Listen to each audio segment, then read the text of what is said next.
Hi, I'm Haley. I'm the designer here at Seamwork. You can find us at seamwork.com. We're a community of sewists that are all about designing and sewing our own wardrobes, so check us out.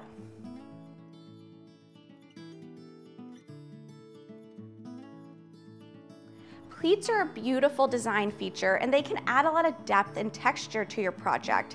And a lot of people can find them intimidating.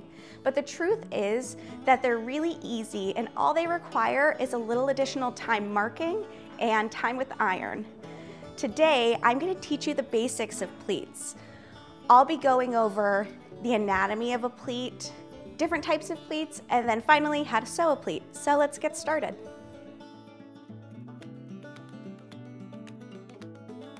Understanding some basic pleat vocabulary is really going to help you navigate sewing instructions a lot easier. So let's go over some basic pleat terms.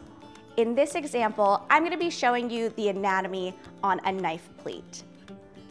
Let's start with pleat depth. Pleat depth is going to be the distance between the outside fold and the inside fold. And then we have pleat underlay. Pleat underlay is actually the distance of the pleat depth times 2. So it's the distance between this outside fold, back under to the inside fold, and then back out again. And then we have pleat spacing. Pleat spacing is pretty simple to remember because it's just the space between each individual pleat.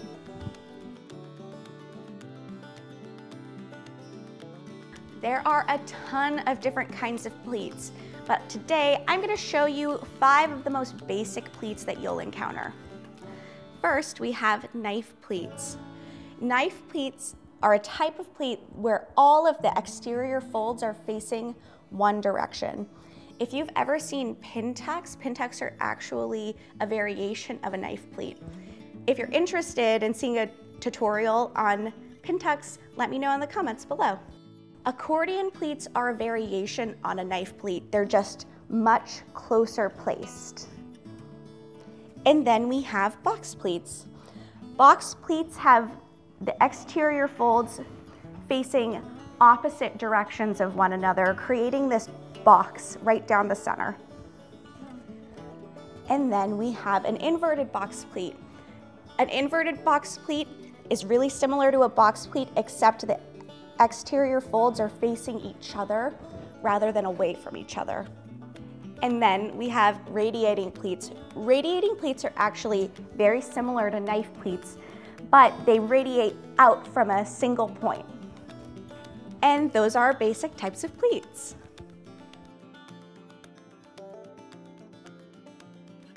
Next, I'm going to cover the basics of how to sew a pleat. I'll be demonstrating on a knife pleat, but you can take these same principles and apply them to any other kind of pleat. First, you're going to want to mark your fold lines and your placement lines with a clear ruler and a water-soluble marking tool. When I was cutting out my pattern, I marked all of my pleat placement with a dot, but going ahead and creating lines is going to make this a lot easier when we're pressing in the next step.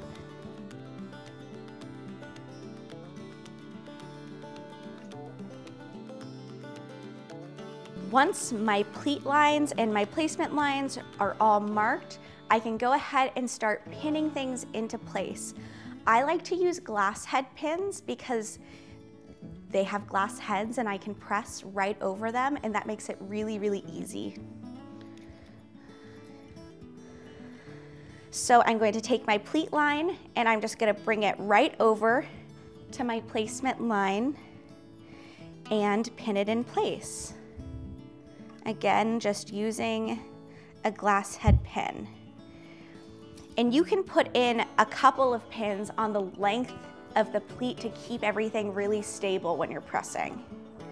And again, just bringing my pleat line over to my placement line and pinning in place with my glass head pin.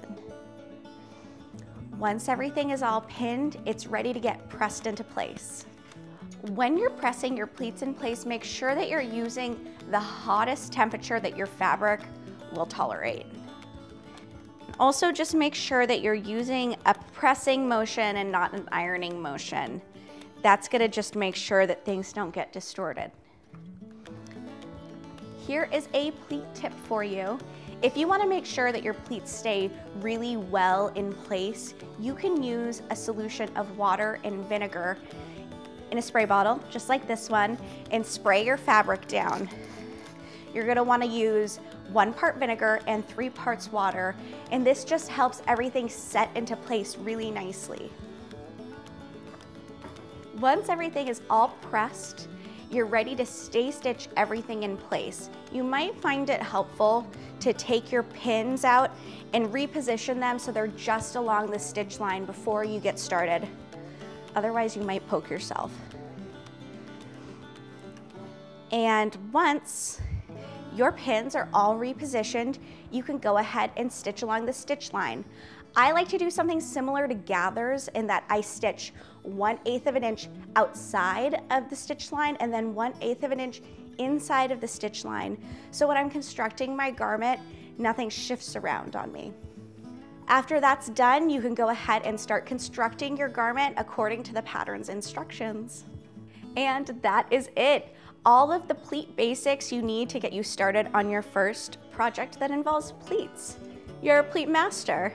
If you liked this video, make sure to subscribe and follow us on Instagram to stay up to date on all things Seamwork. Thanks for joining me and happy sewing.